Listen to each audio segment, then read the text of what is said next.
नमस्कार, आप देख रहे हैं नैतिक भारत न्यूज, वो मंच जहां जनहित, सच्चाई और सवालों को सबसे पहले जगह मिलती है। मैं हूं साक्षी और अब शुरुआत करते हैं इस वक्त की सबसे बड़ी और अहम खबरों के साथ। राज्य बाल संरक्षण आयोग की अध्यक्ष वणिका शर्मा पहुंची जगदलपुर। छत्तीसगढ़ राज्य बाल संरक्षण आयोग की अध्यक्ष अपने एक दिवसीय प्रवास पर जगदलपुर पहुंची, जहां उन्होंने मीडिया से चर्चा करते हुए आयोग द्वारा किए जा रहे विभिन्न कार्यों की जानकारी दी। उन्होंने बताया कि ऐसे बच्चे जिनके माता पिता नहीं हैं अथवा जिनके माता पिता हैं पर वह अपने बच्चों को शिक्षा प्रदान करने में असमर्थ हैं, उनके लिए आयोग द्वारा कई योजनाएं चलाई जा रही हैं। वणिका शर्मा ने कहा कि ऐसे बच्चों को CNCP बच्चे कहा जाता है। उन्होंने कहा कि जिन बच्चों को देखभाल और संरक्षण की आवश्यकता होती है, ऐसे बच्चों को 9 कैटेगरी में रखा गया है। इसमें समर्पित और अभ्यर्थित दोनों बच्चे शामिल होते हैं। वणिका शर्मा ने बताया कि इसमें ऐसे बच्चे जिनके माता पिता नहीं हैं और ऐसे बच्चे जिनके माता पिता हैं परंतु उन्हें संरक्षण की आवश्यकता है, दोनों को आयोग संरक्षण प्रदान करता है। वहीं बजट पर प्रतिक्रिया देते हुए उन्होंने कहा कि जन वित्त मंत्री ने कहा कि संकल्प की दृढ़ शक्ति से बना ये समावेशी रहे, यह सुनने में बेहद अच्छा रहा। जगदलपुर से बस्तर ब्यूरो चीफ सुमित वाजपेयी की रिपोर्ट। मैडम, ऐसे बच्चे जो पढ़ने लिखने में अक्षम हैं, माँ बाप आर्थिक तंगी के कारण पढ़ा नहीं पाते, उनको रेस्क्यू तो किया जाता है, लेकिन कोई ऐसी योजना है जिससे उनके लिए परमानेंट सॉल्यूशन? हाँ, बिल्कुल आपने सही प्रश्न किया है। ऐसे बच्चों को हम CNCP बच्चे कहते हैं, यानी child in need of care and protection. तो ये जो देखभाल और संरक्षण की आवश्यकता जिनको होती है, ऐसे 9 कैटेगरी में बच्चों को रखा गया है। मतलब कि आप समझ सकते हैं ये कितनी वृहत श्रेणी है कि कितनी सूक्ष्मता से ले जा करके देखभाल की और संरक्षण वाले बच्चों की एक सूची तय की गई है। इसमें समर्पित बच्चे भी होते हैं, अभ्यर्पित बच्चे भी होते हैं। ऐसे बच्चे जिनके माता पिता किन्हीं दुर्घटना से काल कलवित हो गए हैं या उनके माता पिता अभी नहीं हैं, उन बच्चों की देखरेख के लिए भी संपूर्ण व्यवस्था है।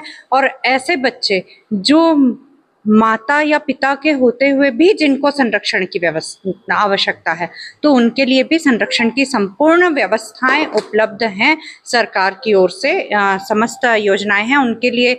बाल गृह, बालिका गृह इत्यादि की व्यवस्था की गई है। सर्वप्रथम बाल कल्याण समिति में प्रस्तुत किए जाते हैं, तदुपरांत उनको जगह जो रहती है वहाँ पे सुरक्षित रखा जाता है, संरक्षित रखा जाता है और उनके विकास का संपूर्ण ध्यान दिया जाता है। अच्छा, और पहले बता दीजिए मैडम, बजट आज आया है राज्य सरकार का, क्या क्या चीजें ऐसी हैं जो बस्तर के लिए फेवरेबल हो सकती है? संकल्प की दृढ़ इच्छा शक्ति के साथ बना हुआ ये बजट समावेशी रहे, समस्पर्शी रहे। अच्छा लगा सुनने में, बहुत अच्छा लगा जब पहली लाइन आई तो। पर जैसे ही अगली लाइन आई कि वो दंतेवाड़ा क्षेत्र जहां बरसों बरस से मेरी आवाज आ ही रही है, लगातार यहाँ के लोगों से संपर्क रहा है, तो जो विशेष चिंतन बस्तर को लेके होता था कि एक तो हमारा बस्तर सुरक्षित रहे, हमारा बस्तर भय मुक्त रहे, और अगली बात जो चिंतन का विषय रहती थी, चाहे वो महिला स्वास्थ्य हो, चाहे वो बच्चों का स्वास्थ्य हो या बुजुर्गों के स्वास्थ्य, किसी भी विषय को आप लेकर के देखें तो संवेदनशीलता की एक पराकाष्ठा जहन में जरूर आती थी कि स्वास्थ्य सुविधाओं के लिए गत 3 वर्ष पहले भी मैं यहाँ के आके गई थी, तो लोगों को दूर दूर जगहों पे जाना होता था और इलाज के अभाव में बहुत से विकट परिस्थितियां हो जाती थी, चिंतनशील परिस्थितियां हो जाती थी। आज के बजट में आप देख सकते हैं कि आपके दंतेवाड़ा को कितना स्थान मिला है। 1500 करोड़ का बजट आपकी सुरक्षा के लिए आया है, हम सब की सुरक्षा के लिए आया है। ऐसा ही बजट सार्थक रहे, समावेशी रहे, ऐसी शुभकामना है।